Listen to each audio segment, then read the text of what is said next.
माननीय, रहने दो अब तो आप। हाँ, माननीय सभापति महोदय, आपने मुझे बोलने का मौका दिया, इसके लिए आपको धन्यवाद। क्योंकि चर्चा जिस प्रकार से चली, एक बार तो मैं भी खुद ही कंफ्यूज हो गया था कि यहां मीसाबंदियों की चर्चा हो रही है कि नसबंदी की चर्चा हो रही है। वो उस समय की जरूरत थी, जिस प्रकार से आबादी बढ़ रही थी, उस चीज का निर्णय लिया गया था। लेकिन यहां जितने भी आपके सत्ता पक्ष के सदस्य बोले, वो कोई ऐसी आपातकाल की कोई ये घटना नहीं बता पाए कि कोई गलत काम किसी के साथ हो रहा था। और सबसे महत्वपूर्ण बात यह है, हमारे उदयपुर ग्रामीण से आने वाले माननीय सदस्य ने तो इतनी सुविधाएं बता दी जो एमएलए को भी नहीं मिलती, उतनी डिमांड कर दी आपने। मैं तो कह रहा हूं एक दो उन सबको भी पेंशन में शामिल किया जाए। वो मैंने जानबूझ के नहीं की। मैंने कहा ये वोट बढ़ाने के चक्कर में जोड़ देंगे उनको, क्योंकि गुनहगार अपन रहे तो ये प्रस्ताव अपनी तरफ से आना चाहिए। दूसरा, एमएलए में भी कोटा कर दो इनका, 2-4 आदमी एमएलए भी। पारिक साहब का प्रस्ताव था, रिलेवेंट बोले, कोई नहीं मान रहा था।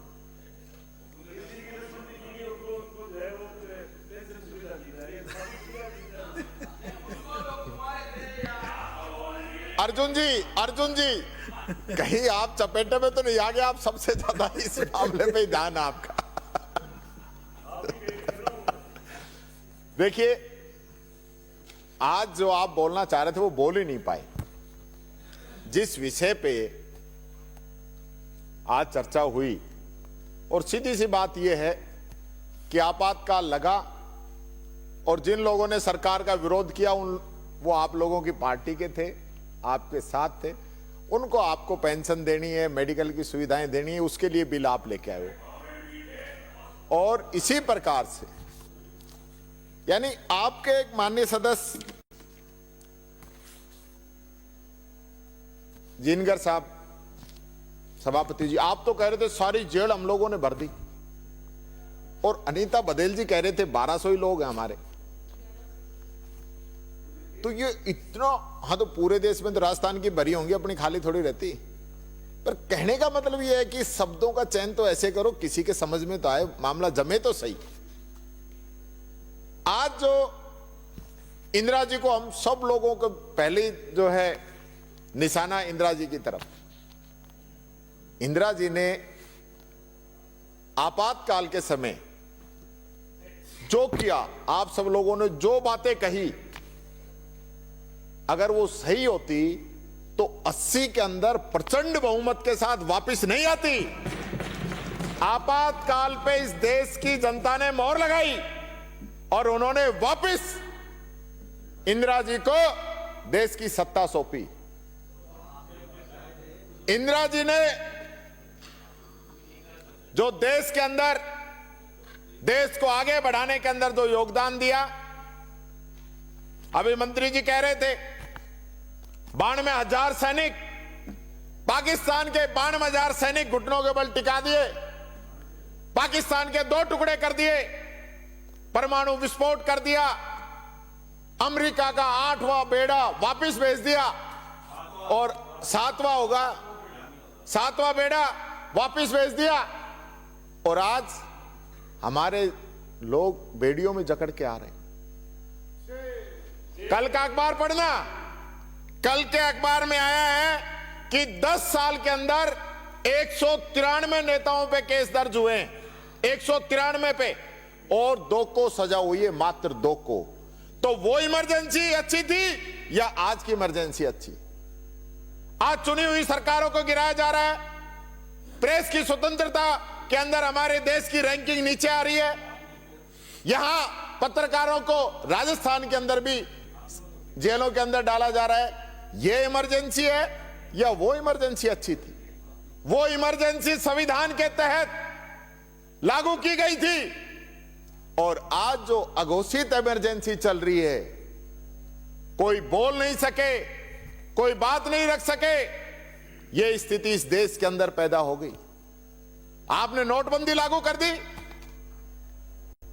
नसबंदी में जितने लोग नहीं मरे उससे ज्यादा नोटबंदी के अंदर कतारों में खड़े होकर लोग मर गए। एक शब्द आप नहीं बोलते उसके लिए। वो इमरजेंसी नहीं थी, कोई आदमी कहीं भी था वहीं की, कल से नोट बंद भाई। इसलिए हमें यह सोचना पड़ेगा कि उस समय की क्या परिस्थितियां थी, आज की क्या परिस्थितियां हैं। ठीक है, आप अपने लोगों को फायदा देना चाहोगे, आपका बहुमत है, आपका बहुमत है, आप इस बिल को पास करोगे। लेकिन आप ये सोचिए कि आप जिनको पेंशन देना चाह रहे हैं उसको आप इसलिए पेंशन देना चाह रहे हैं कि वो आपकी पार्टी के लोग हैं। आज गरीब को पेंशन मिल जाए समय पे, पूरा हो गया। उसको मेडिकल की सुविधाएं मिल जाए, उसको उसके लिए कुछ नहीं है। लेकिन जो आपातकाल के समय जेलों के अंदर चले गए, आंदोलन कर रहे थे, वो लोकतंत्र के सेनानी, कईयों ने तो स्वतंत्रता सेनानी कह दिया जोश जोश में। ऐसा नहीं है, हमको समझना पड़ेगा। हमारे कई साथियों ने किसान आंदोलन की बात रखी, यह भी आंदोलन है, इसमें भी किसानों की जान गई है। अन्य कोई आंदोलन हुए राजस्थान के अंदर, रावला, गढ़साना, गुर्जर आंदोलन, उनके अंदर भी जो शहीद हुए हैं, जेल गए हैं, उनको भी इसके अंदर जोड़ दो। हम उनका भी समर्थन कर रहे हैं ताकि उनको तो कुछ मदद मिले सरकार से। आज इस लोकतंत्र के अंदर, प्रजातंत्र के अंदर, माननीय सभापति महोदय, हमारी सरकारें आम जनता को ध्यान में नहीं रखते हुए अपने चहेते लोगों को फायदा देने के लिए, और मैं तो देख रहा हूं पहला जो बिल आया आज का, वो भी कुछ लोगों को फायदा देने के लिए था, और दूसरा जो बिल आया है यह भी कुछ लोगों को फायदा देने के लिए। राजस्थान की जनता का कहां हित हो रहा है, वो बात मैं सरकार से पूछना चाहता हूं, इस बिल के अंदर चाहता हूं। आपने बिल बनाया कि जो लोग 30 दिन जेल के अंदर रहे हैं उनको इसके अंदर माना जाएगा। एक माननीय सदस्य ने तो इसमें संशोधन ही दे दिया कि सब जो 1 दिन गए उसी को मान लो। अरे भाई, कोई घंटे 2 घंटे गए उसको भी मान लो, फिर तो यह कोई बात नहीं होती। आज बाबा साहब अंबेडकर के बनाए हुए संविधान ने, इस लोकतंत्र ने, इस सदन को जो ताकत दी है, उस ताकत का सदुपयोग होना चाहिए, दुरुपयोग नहीं होना चाहिए। यह अपील मैं आप लोगों से करना चाहूंगा। इसलिए मैं ये कहना चाहूंगा, यह बिल अपने लोगों को फायदा पहुंचाने के लिए, और आप तो कह रहे हो उनको मेडिकल की भी सुविधाएं, मेडिकल की चिरंजीवी जैसी स्कीम हमने इस राजस्थान को दी, उसके अंदर सब कवर होते हैं, किसी को दिक्कत ही नहीं आ रही थी। लेकिन आज उस स्कीम की हालत क्या हो गई, आप मेडिकल की सुविधाएं तो दे रहे हो उनको, लेकिन हकीकत क्या है वो समझना पड़ेगा। आपने रोडवेज की डिमांड कर दी उनके लिए। मेरे एक साथी कह रहे थे कि बुजुर्ग हो गए, सही बात है, बुजुर्ग हो गए, रोडवेज में कहां से जाएंगे। पर सुबह मैं देख रहा था माननीय मंत्री जी, वो भी हताश थे कि 1.25 साल में एक बस खरीद नहीं पाए, तो रोडवेज के पास हम देंगे तो किस काम आएंगे। माननीय सभापति जी, इसलिए मैं ये कहना चाहूंगा, ये सरकार आज इस सत्ता का गलत फायदा उठाते हुए इस बिल को पास करा रही है, क्योंकि बहुमत है। पुलिस का मैस भत्ता नहीं बढ़ा सकते, लेकिन उनके लिए तो पैसे नहीं है। लेकिन आप आज जरूर इसको पास कराएंगे। मैं ये कहना चाहूंगा कि इस बिल को जनमत जानने के लिए भेजा जाए, ताकि जनता की आवाज भी जुड़ के आ जाएगी कि राजस्थान की जनता क्या चाहती है। यही बात कहता हूं, अपनी वाणी को विराम देता हूं। और एक व्यवस्था के प्रसंग से भी मैं कहना चाहूंगा, अलवर के अंदर यूडी टैक्स के नोटिस दिए जा रहे हैं, लोगों के अंदर घबराहट है, खौफ है। 20-20 साल पुराने नोटिस अचानक आए हैं, तो उसकी सरकार जांच करे, लोगों को नाजायज तंग नहीं किया जाए। धन्यवाद सभापति जी। श्री गोपाल माननीय मंत्री महोदय। माननीय सभापति महोदय,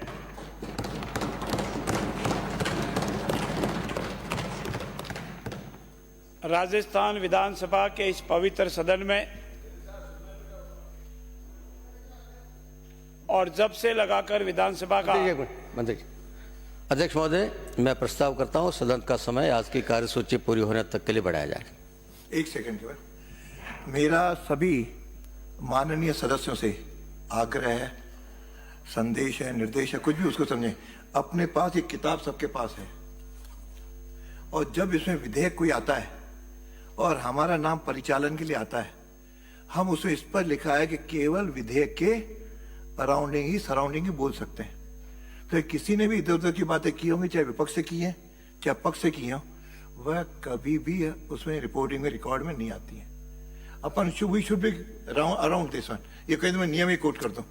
तो इस तरह मेरा सब लोग ध्यान रखें, मेरे से ज्यादा समझदार हैं और सब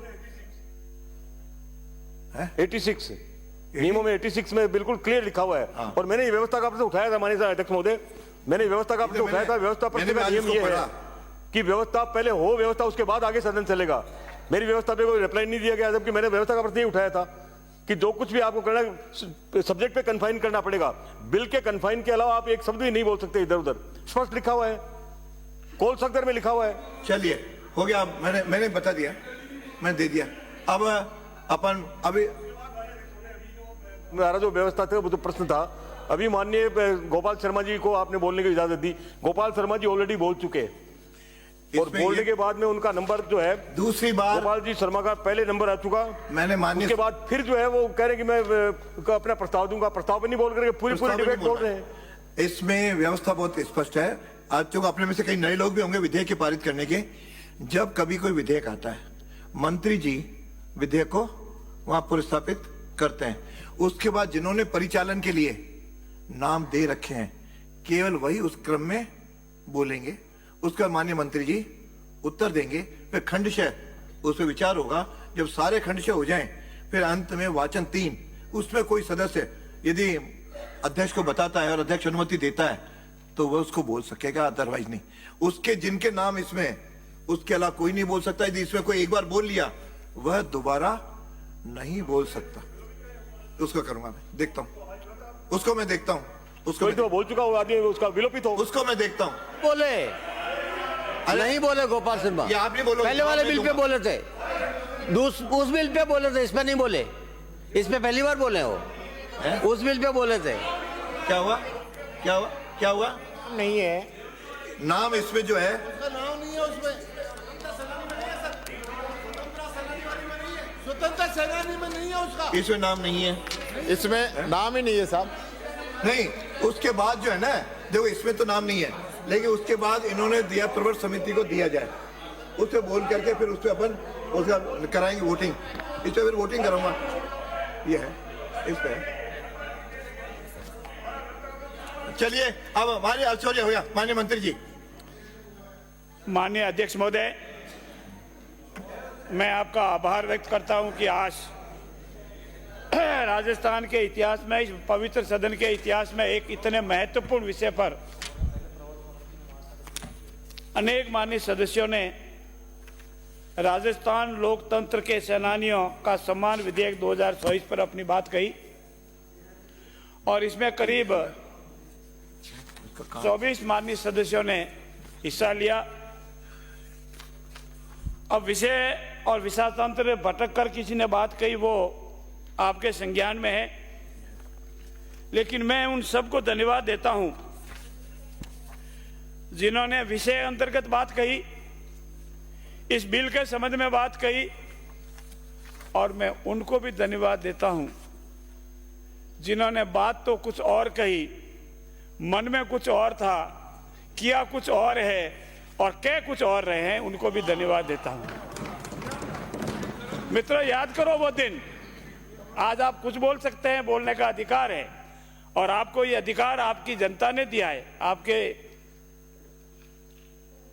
जनता के इस अधिकार पर आप जो जो बोले हैं, कृपया खुद जाके विचार करना कि लोकतंत्र के उन सेनानियों को जो अपने लिए नहीं जेल गए, उनका खुद का उसमें कोई दोष नहीं था, उन्होंने कोई अपराध नहीं किया था, उन्होंने तत्कालीन किसी कानून को भंग नहीं किया था, लेकिन एक कालखंड आया, एक ऐसी काली रात आई, उस रात में एक ऐसा आदेश पारित हुआ कि पूरे देश को जेल में परिवर्तन कर दिया गया था। पूरा देश जेल में जेल खाना बना दिया गया था। हम उस संबंध में बात करने के लिए आज आए। अगर आपको ये लगता है, मेरे जितने भी प्रतिपक्ष के साथी बैठे, मैं उनसे आज निवेदन करता हूं, अपनी अंतरात्मा को जाके घर जाके देख लेना, अपनी अंतरात्मा से पूछना। अगर आपको लगता है कि 21 तारीख की रात को जो इमरजेंसी लगी थी, जो स्वतंत्रता सेनानियों को जेल में डाला था, जो जनप्रतिनिधियों को जेल में डाला था, मैं अभी आपका उसका जिक्र करूंगा, जिन समाचार पत्रों पर प्रतिबंध लगा दिया गया था, अगर आप उसको ठीक मानते हैं तो आपकी जनता को विचार करना पड़ेगा कि हम किस जनप्रति को जिता करके कहां भेजा है। हाँ, हो सकता है आप हमारी विषय से, हमारे मत से समर्थित नहीं हो, ये बात सही है, लेकिन यहां बोलते बोलते किसान आंदोलन, एमएसपी, समर्थन मूल्य और बिजली, मणिपुर, माननीय अध्यक्ष महोदय, मुझे आज आश्चर्य हो रहा था कि किस बिल विधेयक पर हम चर्चा कर रहे हैं और जो माननीय सदस्य व्यवस्था का प्रश्न उठा रहे हैं, मैं उनसे आज निवेदन करना चाहता हूं कि आपका आत्मा कहां चली गई थी जब इतने सारे बोल रहे थे, और जब हमारे विधायक बोल रहे थे तब आपको व्यवस्था का प्रश्न याद आ रहा था, अपने साथी बोल रहे तब आपकी व्यवस्था कहां गई थी?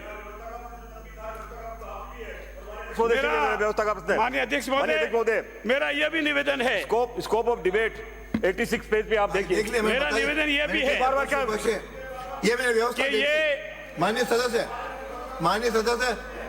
सदस्य, मैंने व्यवस्था दे दी। मेरा आपसे यह भी निवेदन है, आखिरकार ये बिल लाने की, आखिरकार ये नोटिफिकेशन लाने की आवश्यकता क्यों पड़ी? ऐसी कौन सी बैकग्राउंड है, ऐसी कौन सा तथ्यात्मक विवरण है, ऐसी कौन सी हिस्ट्री है जिसको प्रभु अपने आप लाता है? माननीय अध्यक्ष महोदय, ये आज का ही दिन, आज का ही 21 मार्च क्यों स्वतः ही अपने आप इस राजस्थान की विधानसभा में आया? और आज से पहले ठीक 50 साल पहले इसी 21 मार्च 1977 को इस देश ने इस काले दिवस का अंतकार हुआ था और स्वतंत्रता के खुले आचरण में सांस ली थी, और आज ये दिन आया है तो प्रभु अपने आप करता है।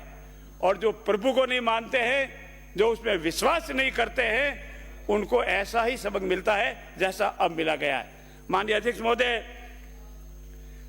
संविधान रक्षा की बात करने वाले लोगों से मैं आज निवेदन करूंगा नम्रता से, संविधान की कॉपी हाथ में रखकर प्रोपोगेंडा करने वालों से मैं आज निवेदन करूंगा कि अगर माननीय इलाहाबाद उच्च न्यायालय ने कोई निर्णय पारित कर दिया, आज तक होता आया है, हमारे आपके खिलाफ भी हो सकता है, हमारे खिलाफ भी, किसी के खिलाफ कोई चुनाव जीता हो, कोई चुनाव हारा हो, रिट याचिका हुई हो और रिट याचिका स्वीकार हो गई हो, और रिट याचिका स्वीकार होने के उपरांत एक विश्वव्यापी जननेता का, राजनारायण जी का कोई उद्बोधन आया हो, और उद्बोधन के बाद में आपको ये लगे कि अब हमारी कुर्सी के सारों पैर हिल गए हैं और आप जो एक्शन ले रहे हैं उसके बारे में आज आपसे निवेदन करूंगा। क्या न्यायालय के निर्णय का सम्मान पूर्वक आदर करना चाहिए था का नहीं? क्या वो माननीय इलाहाबाद उच्च न्यायालय ने जो निर्णय पारित किया मेरिट पर सभी पक्षों को सुनने के उपरांत उसका मान और सम्मान करना चाहिए था कि नहीं? उस इलाहाबाद उच्च न्यायालय के निर्णय के विरुद्ध आप उसमें अपील में गए, माननीय सर्वोच्च न्यायालय ने आपकी सुनवाई की और सुनवाई करने के बाद में आपको ये कहा कि आपकी रिट याचिका, आपका जो कथन है, आपका जो अपील है वो सुनने योग्य, हम इसमें सुनेंगे। और उन्होंने आपकी प्रार्थना पर यह आदेश दिया कि आप पार्लियामेंट में अपीयर हो सकते हैं लेकिन वोट नहीं दे सकते। उसके बाद उस निर्णय को नहीं मानने का कारण क्या है वो मैं आज आपसे जानना चाहता हूं। क्या आप न्याय संविधान में विश्वास करते हैं तो न्यायिक प्रक्रिया में विश्वास नहीं करने का क्या कारण था, यह भी मैं आज से जानना चाहता हूं। इलाहाबाद उच्च न्यायालय को निर्णय को नहीं माना, माननीय सर्वोच्च न्यायालय के निर्णय को नहीं माना, और आपातकाल जैसा काला कानून और किस तरह से किया गया वो आज आपके सामने है। 12 जून को इलाहाबाद हाई कोर्ट का फैसला आया, उसमें विपक्षी पक्षकार श्रीमती इंदिरा गांधी जी के चुनाव को अवैध माना गया और ये कहा गया कि चुनावों में भयंकर धांधली की गई है, चुनावों में इस तरह से ये अनियमितता की गई है और उस चुनाव को अवैध रद्द कर दिया। अगर आप संविधान में विश्वास करने वाले होते तो कहते ठीक है साहब, आपका फैसला हुआ, हम आइंदा चुनाव लड़ लेंगे या जो भी हमारा वो लड़ लेंगे, या इससे सर्वोच्च न्यायालय का फैसला आ जाता, उसका इंतजार कर लेते। इतना ही नहीं, माननीय अध्यक्ष महोदय, राजनारायण जी आपने अभी बहुत आरोप लगाए हमारे ऊपर आपकी पार्टी को फायदा देने के लिए, पर मैं निवेदन करना चाहता हूं जो पूरी ध्यान से सुन रहे हैं आज, राजनारायण जी किसकी पार्टी के थे? राजनारायण जी का जो नेता थे वो कौन सी पार्टी के थे? इलाहाबाद हाई कोर्ट की याचिका दायर की थी उन्होंने, और जिसमें उन्होंने आरोप लगाया था कि श्रीमती इंदिरा गांधी ने 1971 के लोकसभा चुनाव में रायबरेली सीट से भ्रष्ट आचरण का उपयोग किया, यह आरोप लगाया था। और इस आरोप को माननीय सर्वोच्च न्यायालय ने प्रथम दृष्टया सही मान करके निर्णय दिया था।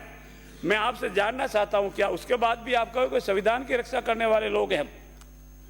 12 जून को 1975 क्या हुआ? 12 जून 1975 को न्यायमूर्ति जगमोहन सिन्हा ने ऐतिहासिक फैसला सुनाया था और हमारे 3 वरिष्ठ न्यायाधिपति थे जिनका सर्वोच्च न्यायालय में होना था, वो आपने नहीं होना दिया। संविधान की रक्षा करने वाले और संविधान हाथ में लेकर फिरने वालों से मैं तीसरा सवाल पूछना चाहता हूं, क्यों उनको डिबार किया गया था? इसीलिए कि उन्होंने फैसला आपके खिलाफ कर दिया था। उन्होंने फैसला आपके खिलाफ नहीं किया था, आपके आचरण के खिलाफ किया था, जो अनियमित अपने उसके खिलाफ किया था, न्याय के अनुसार किया था, संविधान के अनुसार किया था। मैं ये भी जानना चाहता हूं माननीय अध्यक्ष महोदय, आपके पक्ष में कर रहे हैं, वो राज्यपाल बन रहे हैं। माननीय प्रतिपक्ष के नेता टीकाराम जी जूली साहब, संविधान में विश्वास करने वाली, लोकतंत्र में विश्वास करने वाली ये भारतीय जनता पार्टी की पार्टी है, न किसी व्यक्ति में विश्वास करती है और न किसी और में विश्वास करती है। लोकतंत्र में विश्वास करने वाला हर व्यक्ति को मौका मिलता है, उसमें भजनलाल भी मुख्यमंत्री बन सकता है और जोगाराम पटेल भी संसदीय कार्य बन सकता है। हम एक परिवार की लोक लोकप्रियता नहीं करते, एक परिवार को नतमस्तक नहीं होते, काम करते हैं और अपना मौका मिलता है। आपके यहाँ तो क्या होता है वो आपके सामने मैं नहीं बोलूंगा, आप मुझे छेड़ो नहीं तो आपके पास वाली कुर्सी से क्या दर्शी था, अब आप कितने खुश हो रहे हो पास वाली कुर्सी पे अदर्शी होने के बाद, इसलिए मेरे को मत छेड़ो, आप सारा पत्ते खुल जाएंगे, मुश्किल हो जाएगी आपकी।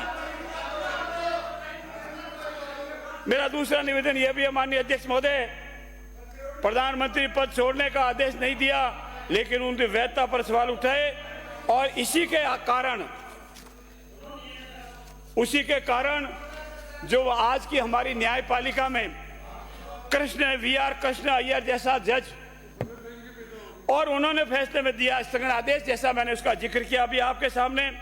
उसके उपरांत जेपी आंदोलन हुआ, विरोध हुआ और विरोध के कारण ही अराजकता का माहौल बता करके झूठ मूठ में कोई अराजकता नहीं, शांति व्यवस्था, लोकप्रिय नेता, उसके उपरांत उन्होंने सबको जेल में डालने का कार्रवाई प्रारंभ की और उसी की कालावधि, उसी की अवधि से, उसी के परिणाम से ये मैं आज आपके सामने बोलने के लिए खड़ा होता हूं। अगर आपकी चली होती तो शायद मैं आज बोलने के लिए खड़ा भी नहीं होता और आपका भी क्या होता शायद पता नहीं होता। माननीय अध्यक्ष महोदय, भारत के इतिहास में 25 जून 1975 के उस दिन को हमेशा एक काले अध्याय के रूप में जाना जाएगा। इसी दिन तत्कालीन प्रधानमंत्री श्रीमती इंदिरा गांधी ने देश में इमरजेंसी लगाई और बाबा साहब अंबेडकर द्वारा निर्मित संविधान पर प्रचंड प्रहार किया था। आप बाबा साहब का नाम बार बार लेते हो, संविधान का नाम बार बार लेते हो, मैं इसी का आपका जवाब दे रहा हूं। भारत की पहचान पूरी दुनिया में लोकतंत्र की जननी के रूप में जानी जाती थी, पर आपने उस पर काला धब्बा लगाया। तो भारत में हमेशा लोकतंत्र मूल्यों और वाद संवाद का संवर्धन हुआ करता था, हमेशा लोकतांत्रिक मूल्यों की सुरक्षा की गई, हमेशा उन्हें प्रोत्साहित किया गया। ऐसे भारत पर श्रीमती इंदिरा गांधी द्वारा तानाशाही थोप दी गई, भारत के लोकतांत्रिक मूल्यों को कुचला गया और अभिव्यक्ति की आजादी का गला घोटा गया। इसीलिए यह आज का विधेयक आपके सामने लाने की जरूरत पैदा हुई। माननीय अध्यक्ष महोदय, जब हमारे लोग बोल रहे थे, जब कह रहे थे विषय से बाहर है, अब आप आपातकाल मैं तो पे बता रहा बोल रहे हो, हूं। बिल पे बोल रहे हो, ये तो बता दो। हाँ ये बता रहा हूँ। हाँ। ये लोकतंत्र सेनानियों का बिल क्यों आया? ये लोकतंत्र सेनानियों का बिल क्या आया? इसका एम एंड ऑब्जेक्ट में क्या लिखा हुआ है? माननीय अध्यक्ष महोदय, प्रतिपक्ष के नेताजी, समय निकालकर राजनीति छोड़कर इसको पढ़ा तो करो कभी कभी। ये एम एंड ऑब्जेक्ट में लिखा हुआ है, ये एम एंड ऑब्जेक्ट में लिखा हुआ है। चलो चलो, इमरजेंसी के दौरान भारत के नागरिकों के अधिकार नष्ट कर दिए गए, नागरिकों से उनकी आजादी छीन ली गई, और वह दौर था जब विपक्षी नेताओं को जेलों में बंद कर दिया गया था, पूरे देश को जेल खाना बना दिया गया था। तब तानाशाही सरकार ने मीडिया पर अनेक पाबंदियां लगा दी थी और न्यायपालिका की स्वतंत्रता पर अंकुश लगा दिया था। बोलने की स्वतंत्रता बंद, न्यायपालिका की स्वतंत्रता बंद, पत्रकारिता का स्वतंत्रता बंद, और जो बोले वो जेल में। इमरजेंसी का वह समय हमारे देश के इतिहास में एक अन्याय काल था, एक काला दिन था, एक काला कालखंड था। इमरजेंसी लगाने के बाद उस समय के कांग्रेस सरकार के कई ऐसे निर्णय किए जिन्होंने हमारे संविधान की भावनाओं को कुचलने का काम किया।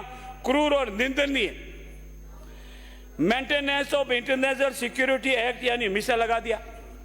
बदलाव कर कांग्रेस पार्टी ने सुनिश्चित किया, माननीय प्रतिपक्ष के नेता, ये सुनिश्चित किया कि हमारी अदालतों में मिसा के तहत गिरफ्तार लोगों को न्याय नहीं दे पाए, जमानत नहीं मिल पाए। मीडिया को सच लिखने रोकने के लिए parliamentary proceeding protection of publication relief act live press council की स्वतंत्रता को बंद कर दिया गया। Press council relief act prevention of publication of professional matter का प्रतिबंध लगा दिया गया। इतना ही नहीं, माननीय अध्यक्ष महोदय, आपसे निवेदन करना चाहूंगा, इस काले कालखंड में संविधान का 38वां, 39वां, 40वां, 41वां, 42वां संशोधन किया। कांग्रेस सरकार द्वारा किए गए इन संशोधनों का लक्ष्य था कि सारी शक्तियां हमारे पास ही रहे, एक व्यक्ति के पास आ जाए, एक नेता के पास आ जाए, न्यायपालिका का नियंत्रण हो, संविधान पर मूल सिद्धांत ही खत्म कर दिए जाए।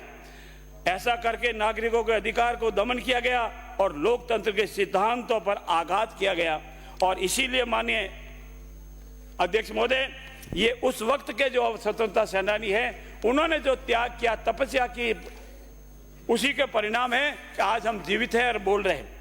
माननीय अध्यक्ष महोदय, इतना ही नहीं, तत्कालीन प्रधानमंत्री इंदिरा गांधी ने कमिटेड ब्यूरोक्रेसी और कमिटेड जुडिशरी, मैं जो वर्ड यूज कर रहा हूं, मैं सभी माननीय सदस्यों से निवेदन करूंगा, कभी जाके देखे घर जाकर, कमिटेड ब्यूरोक्रेसी और कमिटेड जुडिशरी की बात कही, जो किसी भी लोकतंत्र के विरोध का उदाहरण है। इमरजेंसी अपने साथ ऐसी असामाजिक और तानाशाही भावनाओं से भरी हुई भयंकर कुरीतियां लेकर आई, जिसे गरीब, दलित और वंचितों को जीवन तबाह कर दिया था। मैं आपको विश्वास दिलाता हूं, मेरी बात पर विश्वास करें, उस वक्त मैं कॉलेज, स्कूल से निकल के कॉलेज में गया ही था। जब मैं गांव गया, बाजरी बहुत बड़ी बड़ी खड़ी थी, उस समय का था, और लोग करके बाजरी के 15-15 दिन तक बाजरी के अंदर ही रहते, वही छिपते थे। मैंने पूछा कारण क्या है, इस घर पे क्यों नहीं रह करके वहां जाकर के फसल में रात को क्यों रहते हैं? तो बताया है कि नसबंदी कर देते। मैं नसबंदी क्यों करते हैं? आपको तो अभी शादी भी नहीं हुई है, आप तो कुंवारे हैं, कि वो कोई नहीं देखते हैं, वो तो पकड़ा और किया, टारगेट पूरा करना है। ये इसीलिए की बातें हैं, ये मेरी खुद की देखी हुई बातें हैं। माननीय अध्यक्ष महोदय, वर्ष 1975 से आप वहीं रहे या घर गए? आप वहां रहे या घर गए? ईमानदारी से बताना। मैं, हाँ, मैं तो कॉलेज गया। हाँ, तो फिर देख मैं लो, तो कॉलेज कॉलेज गए तो इसे गलत आरोप मत लगाओ। आप खुद ही कॉलेज जा रहे हो, तो फिर कौन पकड़? इमरजेंसी के दौरान लोगों को कांग्रेस सरकार धोबी की जबरन थोपी गई निवारण नसबंदी, शहरों पर अतिक्रमण, याद कर लेना अगर मैं आज कोई सत्य हो मेरी बात को। जोधपुर का घंटाघर मैदान, छोटे छोटे व्यापारी वर्षों से, पीढ़ियों से दुकानें लेकर बैठे थे। इमरजेंसी में दौरान उनको इस तरह से तहस नहस किया गया, आज तक नहीं वो संभल पाए, आज तक नहीं संभल पाए। नसबंदी आज दिन तक, आज ही लोग याद करते हैं नसबंदी का नाम दे। किसी माननीय सदस्य ने बताया नसबंदी के 3 दलाल, जो भी नाम दिया, मैं तो किसी का नाम भी नहीं लेता। नसबंदी के 3 दलाल कौन कौन थे भाई? सारे वो तो भगवान को प्यारे होंगे, उम्र आएगी तो जाएगी। नाम पर मनमानी सरकारी कुरीतियों को झेलना पड़ा। मैं निवेदन करना चाहता हूं माननीय अध्यक्ष महोदय, और इसी वजह से ये लोकतंत्र की हत्या हुई, इसीलिए कानून लाना पड़ा। मैं दूसरा जो निवेदन करना चाहता हूं विशेष रूप से, आप याद करना जयनारायण जेपी के नाम से संपूर्ण क्रांति को हिला के रख दिया था उन्होंने। तत्कालीन सरकार है, आतंकवादी सरकार, तत्कालीन जो भी किस तरह से निर्णय लेने सरकार को हिला के रख दिया। उनके साथ कौन था? ऐसे आम जन थे, कोई राजनीतिक दल नहीं था, आम जन थे। जहां वो पटना में उनकी रैली याद करो, कभी देखो इतिहास में जा करके कि उसका पटना की रैली याद करो, उनका अभिभाषण याद करो। ऐसे ही उन्होंने कहा था सिंहासन खाली करो जनता आ रही है। याद है कि नहीं है? सिंहासन खाली करो जनता आ रही है, और उसी का परिणाम आज है कि वो सिंहासन खाली हो गया।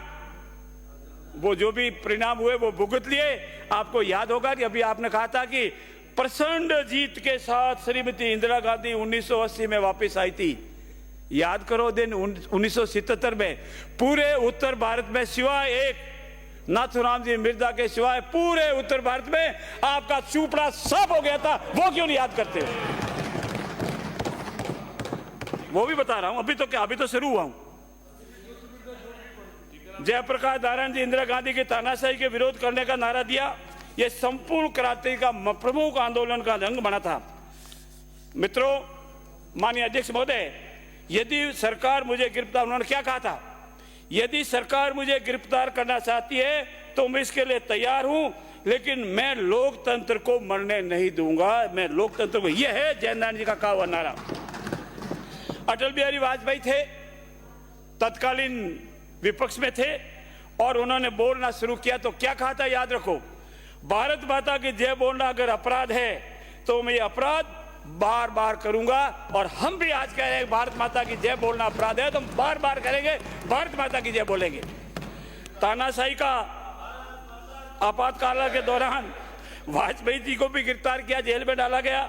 तानाशाही का निश्चित, क्योंकि लोकतंत्र कैद नहीं किया जा सकता था, श्रीमती इंदिरा गांधी का आलोचना करते हुए बयान दिया था। लाल कृष्ण अडवाणी को जेल में डाला था। स्वतंत्रता सेनानी में क्यों बने? मैं निवेदन माननीय अध्यक्ष महोदय, ये जनप्रतिनिधियों के अलावा जो हमारा प्रेस मीडिया था, जो लोकतंत्र का चौथा स्तंभ है, जिसकी आप दुआई देते हैं, राम नायक गोयका पत्रकारिता का काम के सत्ता सवाल ने पूछा था, उनकी साथ चापलूसी नहीं करूंगा। लिखूंगा तो निर्भीक पत्रिका से लिखूंगा, इंदिरा गांधी की चापलूसी नहीं करूंगा। इंडियन एक्सप्रेस से उन गिने चुने अखबारों में से कहा था जिसको आपातकाल का करोड़ विरोध किया था। कुलदीप नैयर, अभी किसी माननीय सदस्य ने उनका नाम भी लिया था, कुलदीप स्वर्गीय कुलदीप नैयर का। कुलदीप नैयर ने कहा था, हमने वो दौर देखा है जब एक कलम की स्याही को जंजीरों में जकड़ दिया गया था, वो दौर पे ये कुलदीप नैयर का था। आपातकाल दौरान प्रेस पर लगी सेंसरशिप को बयान दिया मोरारजी देसाई ने कहा था, आपातकाल भारतीय लोकतंत्र का सबसे बड़ा आघात था, लेकिन ये जनता की शक्ति थी जिसने उनको उखाड़ फेंक दिया, और अब मोरारजी देसाई के नेतृत्व में पुनः सरकार बनी। मित्रों, बीबीसी में, अंतर्राष्ट्रीय मीडिया में, इन सब के लिए भी उन्होंने लिखा कि ये आपातकाल है, ये काला दिवस था। मैं इस मौके पर इतना भी निवेदन करूंगा माननीय अध्यक्ष महोदय, इस निर्णय के विरुद्ध ऐसा है आप कंटिन्यू करो। मैं कंटिन्यू करूं, पर मैं थोड़ा सा निवेदन करूं। आज अनेक माननीय सदस्य खुश हो रहे हैं जो उस समय उस उम्र के नहीं थे, और उनको पता लग रहा है कि हमारे कुछ लोगों ने, सभी नहीं हो सकते कांग्रेस के, आज याद करो माननीय अध्यक्ष महोदय, मैं विषय से 1 मिनट विषय से आते हुए बात कह रहा हूं, याद करो जो लोकतंत्र की दुआई दे रहे हैं। अगर राष्ट्रपति के चुनाव में माननीय संजीव रेड्डी को खड़ा किसने किया था, और उनके खिलाफ फखरुद्दीन अली अहमद को खड़ा किसने किया था, ये कांग्रेस पार्टी वाले जवाब देवे। वो लोकतंत्र की दुआई, मैं नहीं कहता इस बात को, इसलिए मैंने कहा एक लाइन के लिए। हमें इतना ही नहीं, ये जो निर्णय हुआ राजनारायण बनाम श्रीमती इंदिरा गांधी को 12 जून को, उस निर्णय को लड़ने के लिए इंदिरा गांधी को अयोग्य घोषित किया गया था। याद करो वो दिन, अयोग्य घोषित किया गया था। और आपातकाल लागू मूल अधिकारों का निलंबन किया, विशेषकर संविधान के 19 और 20 की प्रेस की मीडिया के सबको समाप्त कर दिया गया था। ऐसी स्थिति में हमारे अनेक संगठनों पर भी प्रतिबंध लगाया था। देश सेवा में लगा,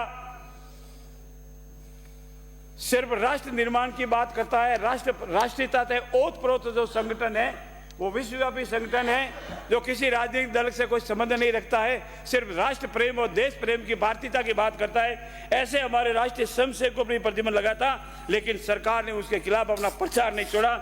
इस अवधि में मूल निवासी जितने भी लोग थे, आपातकाल की अवधि दौरान रक्षा के लिए जेल गए, किसी को 107 में डाल दिया, किसी को मिसा में डाल दिया, किसी को IDR में डाल दिया, किसी को भारतीय दंड संहिता में डाल दिया, पर सभी ने जेल के अंदर एक ही संकल्प लिया, साहब मर जाएंगे इस लोकतंत्र के लिए, लेकिन घुटने नहीं टेकेंगे। और उसी का परिणाम है कि आज हमारे सामने टोटल 1140 राजस्थान में थे।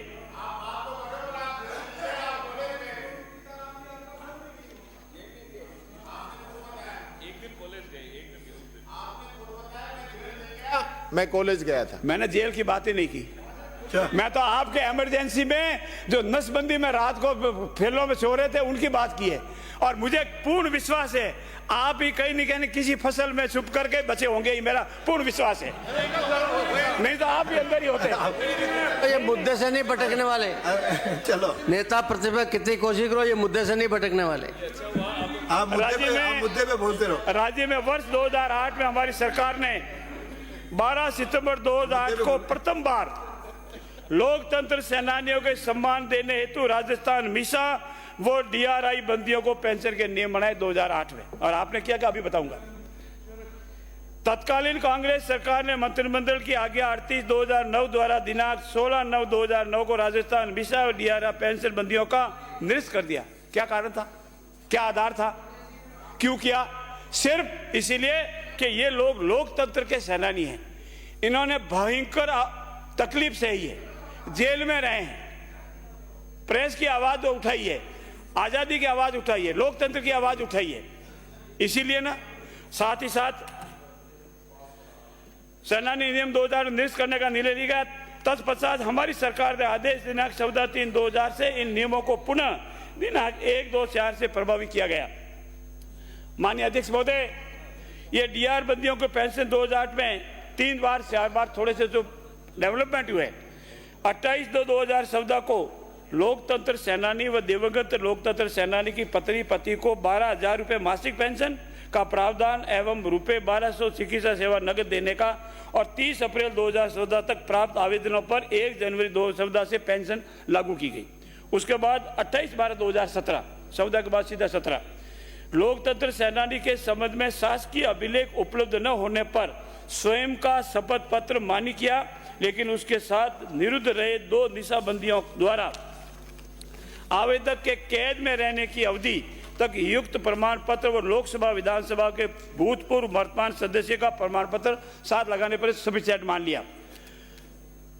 4/7/2018 मिसा व DRI कानून के अलावा CRPC की धारा 107, 116, 151 आपातकाल के दौरान 1 माह तक निरुद्ध रहे व्यक्तियों को भी ये इसके लिए पात्र माना गया, पेंशन के पात्र माना गया। नियमों के अंतर्गत राष्ट्रीय पर्व 26 जनवरी 15 अगस्त वाले होने वाले राष्ट्रीय समारोह में इनको सम्मान के साथ सम्मानित करने का और उन्हें समारोह में बुलाने का निर्णय लिया गया। और लास्ट में 23/8/2018 लोकतंत्र सेनानी व दिवंगत लोकतंत्र सेनानी की पत्नी पति को रुपये 20,000 मासिक पेंशन का प्रावधान एवं रुपये 4,000 मासिक चिकित्सा का प्रावधान किया गया। लोकतंत्र सेनानियों का राजस्थान राज्य पथ परिवहन निगम लोकल एवं एक्सप्रेस बसों में निःशुल्क यात्रा का प्रावधान किया गया। और अंत में माननीय अध्यक्ष महोदय, इस एक्ट में मोटे मोटे तौर पर जो प्रावधान है जिसको हम लेके आए, राजस्थान लोकतंत्र सेनानियों के सम्मान विधेयक 2024 में लोकतंत्र के सेनानी जो भी है उनको जीवन काल के लिए सम्मान राशि, चिकित्सा सहायता, निःशुल्क परिवहन सुविधा, राष्ट्रीय उत्सव और जिला मजिस्ट्रेट द्वारा सम्मानपूर्वक आमंत्रित करने के ये मोटे मोटे प्रावधान है। लोकतंत्र सेनानी की मृत्यु होने पर दिवंगत सेनानी की पत्नी या पति को विधेयक के निम्न सुविधा उपलब्ध है: जीवन काल के लिए सम्मान राशि, चिकित्सा राशि। और मैं आज अनेक माननीय सदस्यों ने ये बात रखी है कि लोकतंत्र सेनानी की मृत्यु के बाद उसके पति या पत्नी को भी जो ट्रांसपोर्टेशन सहायता है वो उपलब्ध कराई जाए, इस बारे में विचार किया जाएगा। समान राशि चिकित्सा राशि निःशुल्क परिवहन सुविधा की मंजूरी के लिए धारा 7 में एक समिति का गठन करने का प्रावधान किया है और इस आवेदन पर जो नियमानुसार देने का है वो प्रावधान है। माननीय अनेक सदस्यों ने अपनी अपनी बात रखी है और ताराचंद जी जो उदयपुर शहर से माननीय सदस्य आते हैं, उन्होंने टोल मुक्त करने का अपना प्रस्ताव दिया है। माननीय कालीचरण जी श्राफ ने अनेक प्रस्ताव दिए हैं और साथ ही साथ उन्होंने अमेंडमेंट भी दिए, जिसके बारे में अभी आपसे निवेदन करूंगा। रविंद्र सिंह पाटिल ने पाठ्यक्रम में लोकतंत्र सेनानियों को इतिहास पढ़ाए जाने का भी अपना प्रस्ताव रखा है, अपनी बात कही है। माननीय सगत सिंह जी राजपुरोहित आए से आने वालों ने 3 बातें प्रमुखता से रखी है। लोकतंत्र सेनानी के पति पत्नी को सहसर के साथ उसको अटेंडेंट को भी साथ दिया जावे। लोकतंत्र सेनानी को हवाई यात्रा में छूट दी जावे। लोकतंत्र सेनानी को जेल में रहने की अवधि 15 दिन की जावे। लोकतंत्र सेनानी को आवेदन करने में 90 दिन की सीमा हटाई जावे। इसी तरह माननीय संदीप शर्मा जी, माननीय अनिता जी बदेल ने भी इन्हीं बातों को दोहराया है। माननीय अनुराग जी जीनकर है, केसाराम जी चौधरी, अनिता जाटव है, ऐसे करके कुल 43 माननीय सदस्यों ने अपने अपने प्रस्ताव रखे हैं। मेरा आपसे अनुरोध है कि कुछ बातें जो माननीय सदस्यों ने रखी है, सुविधा उपलब्ध हो रही है ट्रांसपोर्टेशन की, उसमें ट्रांसपोर्टेशन की सुविधा के अगर किसी अटेंडेंट को साथ रखना है या दिवंगत पति या पत्नी को ट्रांसपोर्टेशन की सुविधा देनी है, हम पूरा प्रयास करेंगे। जैसा माननीय कालीचरण जी ने रखा है प्रस्ताव, हम पूरा प्रयास करेंगे कि हमारे जो नियम बनने हैं, इसमें हम नियम बनने का प्रावधान रखा है। अनेक बातें नियमों में आएगी और नियमों में रख करके हम पूरा प्रयास करेंगे। लोकतंत्र के सेनानी हमारे लिए बहुत ही महत्वपूर्ण है। उन्होंने बहुत तपस्या की है, बहुत त्याग किया है, बहुत तकलीफें सही है और वो सिर्फ अपने लिए कुछ भी नहीं, परिवार के लिए कुछ भी नहीं। जिससे अभी जिक्र आया था माननीय राजेंद्र जी गहलोत का, मैं जोधपुर से आता हूँ। कभी कभी इतिहास पढ़ना, उनको घंटाघर से घसीटते हुए, मारते हुए, नाखून उगाड़ते हुए जेल तक ले गए। 1.5 किलोमीटर का रास्ता है हमारे जोधपुर में। आप याद करो उनको, कभी उनके त्याग को, उनकी कितनी आहतनाएं, कितने तकलीफें आपने दी है। और माननीय प्रतिपक्ष के नेता, कभी उनसे मिलकर पूछना कि इमरजेंसी के दौरान आपको घंटाघर से उठाकर आपके साथ क्या किया था, उनका आरोप बता दो, उनका दोष बता दो। दोष इतना ही है, वो युवा अवस्था में थे कालीचरण जी की उम्र के, उस जमाने में, आज की उम्र के नहीं। हम और उसी पीढ़ी के हैं। ये भी उसी पीड़ित है, इन्होंने भी तकलीफें सही मैं भी है। उसी ऐसे पीड़ित हूं। अनेक सदस्य बैठे हैं। साहब मैं तो जवान मान लेता हूं, मेरा क्या जावे। राणा जी के जटे उदयपुर, इन्होंने भी ऐसे अनेक सदस्य, उधर भी है, आज नहीं बैठे यहाँ, ऐसे अनेक सदस्य है। उधर का मतलब उधर। मैं प्रभु से प्रार्थना करता हूं, जितने भी हमारे लोकतंत्र सेनानी आज इस संसार में नहीं है, उनको प्रभु स्वर्गवास का स्थान दे। और जो लोकतंत्र सेनानी आज दुनिया में है, चाहे वो किसी उम्र के हैं, उनकी दीर्घायु हो, लंबी आयु हो, स्वस्थ शरीर के साथ वो दीर्घायु हो और हम उनसे प्रेरणा लें कि ऐसा लोकतंत्र पर कोई भी आघात करे तो निर्भीक होकर के कैसे लड़ते हैं, वो लोकतंत्र के सेनानी हैं। उनका सार्वजनिक सम्मान होना चाहिए, ये भी हमारा निवेदन है। मैं आपसे प्रार्थना करता हूं कि हमारा जो ये लोकतंत्र के सेनानियों के सम्मान का विधेयक है, ये हमारा बिल 2008 से बराबर लगातार चल रहा है। ऐसा नहीं है कि पहली बार ही आया है।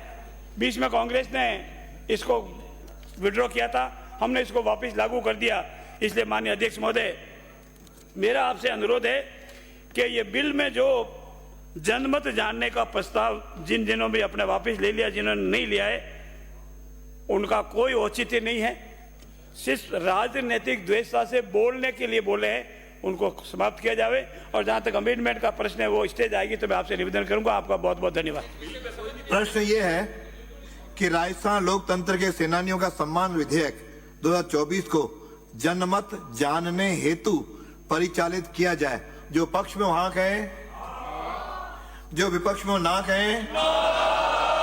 ना पक्ष जीता, ना पक्ष जीता। विधेयक को जनमत जानने हेतु परिचालित करने का संशोधित प्रस्ताव अस्वीकार किया गया। प्रश्न ये है कि राजस्थान लोकतंत्र के सेनानियों का सम्मान विधेयक 2024 को प्रवर समिति को निर्देशित किया जाए। जो पक्ष में हो हाँ कहें, जो विपक्ष में हो ना कहें। ना पक्ष जीता विधेयक को प्रवर समिति को निर्देशित किए जाने का संशोधन प्रस्ताव अस्वीकार किया गया। प्रश्न यह है कि राजस्थान लोकतंत्र के सेनानियों का सम्मान विधेयक 2024 को विचारार्थ लिया जाए। जो पक्ष में हो हाँ कहें, जो विपक्ष में हो ना कहें। हाँ पक्ष जीता विधेयक को विचारार्थ लिया गया। खंड से विचार। खंड 2 कोई संशोधन नहीं। प्रश्न यह है कि खंड 2 स्वीकार किए जाएं। जो पक्ष में हो हाँ कहें,